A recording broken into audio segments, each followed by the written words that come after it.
What's up, everybody? Welcome back to another episode of Bling Talks. I'm your host, Anthony Haddad, and today we have somebody very special and unique, Lauren Raday.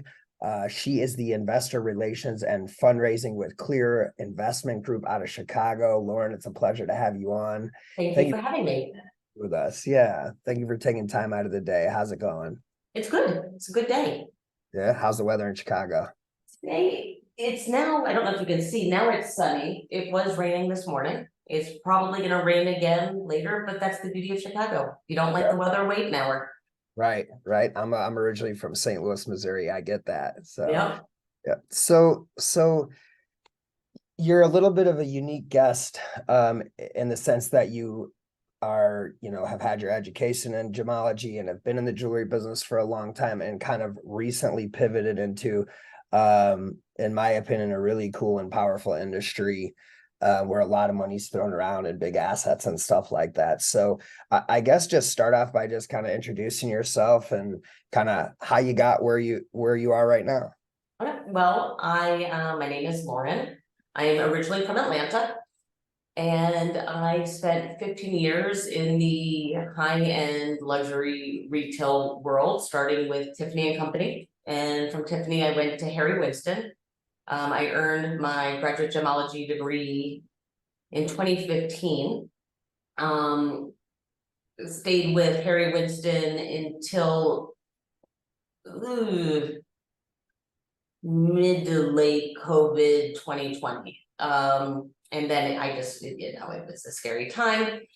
Decided to use my sphere of influence that I had developed and go into real estate, did real estate, and then had a baby and couldn't make the spontaneity of real estate work with an infant. And so combined the two, where I have a comfort level with high net worth individuals and knowledge of real estate, and went into client relations for an investment firm that invests in multifamily real estate. So it's like a marriage. Yeah, it's like taking all that experience you'd had, and obviously there was a lot of curveballs in the last couple of years for everyone. And everyone, I think the people that survived are the people that pivoted, like yourself. Right. You kind of took that experience soup and made it something nice and delicious. Delicious. Yeah. Congratulations on that. Thanks. And how do you feel about the transition so far? I'm really enjoying it. I think that all of my experience before led me to be where I am and to be successful in this. I think jewelry really fine-tunes you for consultative sales. So you learn to listen and to kind of guide people in an uncomfortable environment. I feel like real estate's the exact same thing. Both are probably the most amount of money anyone's ever spent. And then I think guiding people into this in a way to really increase their personal wealth kind of ties it all together. Yeah, definitely. There's some gratifying and good feelings of closing both those types of deals. So, all right, well, I want to get into more of the real estate stuff in a second, but back to like Tiffany and Harry Winston, how was it working for both of those companies, and how did COVID kind of crumble the cookie? There were amazing aspects to both. I think with Tiffany Company, you were part of a larger team, so you had a sense of camaraderie. I mean, some of my best friends in the world I met through Tiffany. They also really, I think, are vested in their employees and really work to educate and inform and empower. But it's also a big company, and you are one of many. At Harry Winston, you are working with like just unbelievable jewels, and the craftsmanship is insane. And you are literally touching things that have been on the red carpet. I mean, it is insane. You are on a much smaller team. it's the complete opposite ends of the spectrum. I would say even aesthetically, I think Tiffany Co is very cutting edge, and especially now, I think their design team, since it has just really taken it to a beautiful place. I think the jewelry now is really cool. Harry Winston's very classic. It could, you look at the showroom and it could be things from your great grandmother, or it could be brand new, and I think there's something to be said about that. Well, with COVID, when I left, I was getting married, and so to be able to, and I wanted to have a family, and they don't allow part-time, and there was no way I was going to be able to make it work with a child there either. So it was just time. But also the showrooms weren't open. Like, we were still expected to go into work and to set everything up, but no one was coming in. It was a challenging time, because so much of our income is dependent on sales. And there just really weren't sales happening. I think people were afraid to spend that kind of money, but also people were afraid of being around people. Yeah. So between the fact that I was supposed to get married in Atlanta, COVID happened, there was the travel ban, so we had to pivot there, had to plan a new wedding in about 5 weeks that was going to take place in the backyard. Wow. Yeah, I mean, it was Wow. talk about lost deposits. And it just seemed like, I mean, there was also no end in sight. We didn't know, were things going to go back to normal in a month? Were they going to go back to normal in a year? And it turns out they didn't go back to normal for a long time. And wanting to start a family, it just made sense as that was a good time to make a change. Yeah, absolutely. So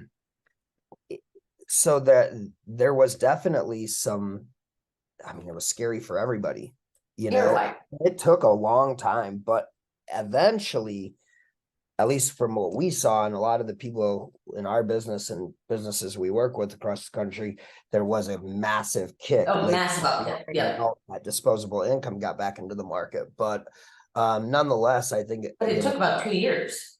Yeah, I think regardless, it was more of a personal thing than a business thing for you, anyways. Yeah, it was. It was scary. It was, I think, feeling kind of you were at the mercy of other people. It was just the right time. Right. It was just the right time. And that's not to say that I'm not going to get back into jewelry down the road. I love jewelry. And I'm always going to be a graduate gemologist, and I always have that passion. I just, not right now. Yeah, I get it. That's good. And you seem happy and right where you need to be. So question, kind of keeping in mind, you've worked for some pretty large corporations in jewelry, and you're playing a big game right now in real estate and things of that nature. Yeah. So there's this, and this will segue into more technology and AI questions, but where you're at right now, like, how is this technology and the human element and that balance playing in the seat that you're in right now?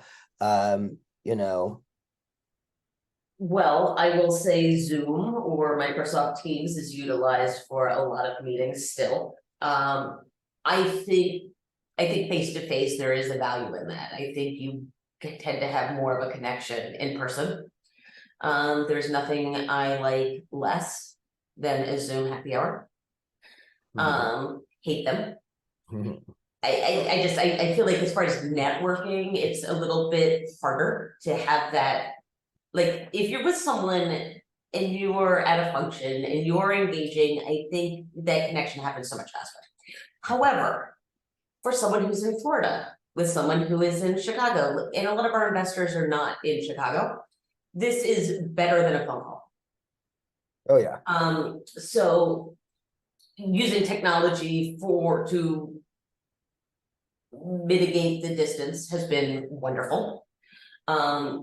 I'm a huge fan of ChatGPT. I'm like all about that for coming up with, like, you can take an email that you've created and just make it better. Oh yeah. I think there is a risk of it sounding like a bot. And so you've got to refine it several times. I can tell when people have used it in communication with me, just because I feel like there's verbiage that people don't use. But I think it's also on the end user to go in and tweak it before you send it. Oh yeah. Got to. I mean, otherwise it's literally just, it's a bot. Yeah, definitely. And I was wondering if you guys are using it on like the asset acquisition side of the business when you guys are acquiring properties or sifting through data. No, it's, we do a lot of it, everything's vertically integrated with our company. There's a lot of, like, we do our own modeling, we do our own, but we're also not, like, we're only investing in so many properties per fund. So Sure. Yeah. And you guys are probably picking them up. we get them before they go on open market. Yeah, And we're not going to compete with other people. Like, if there's a lot of other people that are, we're not going to get into a bidding war, because we're never going to be the height. Like, people sell to us because they want surety of close. absolutely. Absolutely. I understand that. And as far as a corporation, well, let me ask you this. How many people are in your company? In our headquarters, there's 15 of us. But as far as the entire company, from general contractors to property managers to all of it, hundreds. But I don't Yeah. have a bunch of interaction with them. And how have you guys, like, let's say from top down, how is AI being handled? It's not really.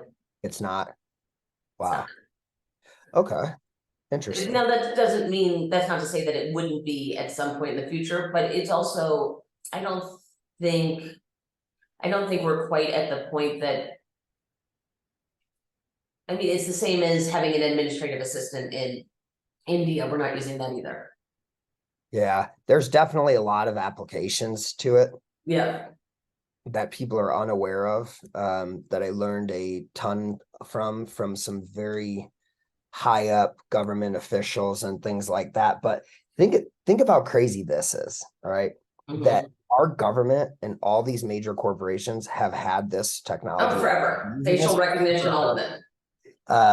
But ultimately it's just a robot that does a human's job, you Right. know. So there's a lot of different applications for it. People kind of see the surface stuff right now just for like writing copy and things like that. Yeah. But either way, noted. I just was kind of curious where Yeah, I everybody. mean, I'm aware of, like, there is a way to integrate it into your LinkedIn, so that way it's communicating with prospects and keeping lots of irons on the coals. And I don't, we're not at the point that can't handle it at this level. That, and if we did so much more, I think at that point we would be at the point that it could be overwhelming. We're just, and like this, it's not to say that we're not gonna get there. We're just Yeah. not there And, now. and there's also a lot of major updates that are coming in the first year, Yeah. for the first month of next year, where, Google and Bart, some of these things will start to become integrated into our search engines. And that's I that's mean, when. even our CRM has the capacity with some of it, and I just, What CRM do you guys use? Monday.com. Got it. Got it. But we're not even, I don't even have time to figure out how to use that. And I have it. Yeah, yeah, that's how most people, that's how it usually goes. So I got another question. Sure. So your role right now is dealing with some pretty high net worth individuals and some pretty high stakes games, and it's kind of aggressive, but you also have to be soft and I feel like that trustworthy. was the same thing with doing what I was doing with jewelry. I mean, I was selling to, I mean, 1% of the 1% for the most part. And a lot of the rings I was selling, people would be like, oh my God, that's a house. But it's not a house for the people that are buying it. Right, It's all subjective. right. And so, And I would say marriage could be even more risky. You know, it's the divorce rate is high. it Not, is. and I'm married. I went into it knowing that. But I mean, I think there's risk and reward in everything. Absolutely. Absolutely. Okay, so I guess in closing, with all of your experience, Yeah, uh, and what you're seeing on going on with the real estate market right now, sure. any type of advice or something you'd like to leave people with? Doesn't have to be jewelry related, business related, it can be anything really, but I do feel like you do have access to some pretty important information, data and stuff like that. So yeah, let us know. Um, I think there's exciting things on the horizon. I think people are very gloom and doom, but I think that there's actually a lot of light at the end of the tunnel. And I think we're gonna come out of it and look back and be like, kind of like COVID, like in it, it just felt very dark and you look back and it just wasn't that bad. And Yeah. some wonderful things came from it. Absolutely. I love that. And again, obviously, thank you so much for taking your time Thank today. It's you. a pleasure to meet you. Nice Look, to meet you. keeping in touch, building a relationship. And also please let people know if they ever want to get a hold of you about, real estate investing in Chicago, whatever, get in touch with you, LinkedIn, whatever. Please let people know how to get a hold of you. On LinkedIn, I am under Lauren Bernstein Raday, I believe. On Instagram, I am on, I think, Lauren Bernstein Raday as well. I am definitely easy to find. Um, and I am here to help anyone any way I can. I think it's all about lifting people up. You know what? I really appreciate you being on the call today and Thank you. and taking your time, and I'll look forward to talking to you soon. Me too. Take care. Bye.